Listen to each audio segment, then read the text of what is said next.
Hi friends, this is 5 Minutes Tech YouTube channel. Here is Samsung Galaxy A04 smartphone. In this video, you will learn how you can change notification sound in your phone Samsung Galaxy A04.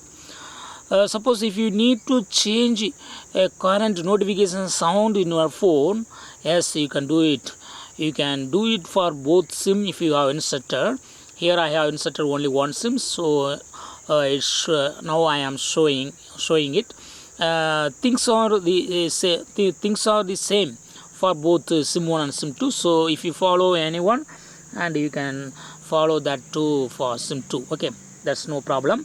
Now I will tell how to change notification sound for SIM 1. First, go to settings of a phone here, then go to sounds and vibration, then go to notification sound.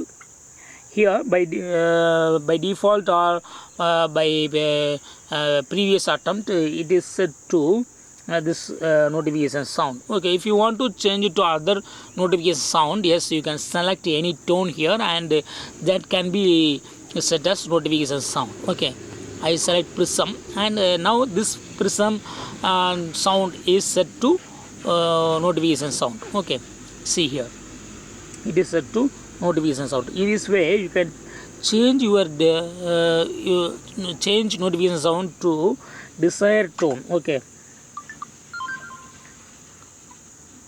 yes, now itself I changed it to another tone. Okay, that's all friends. Thanks for watching. Bye.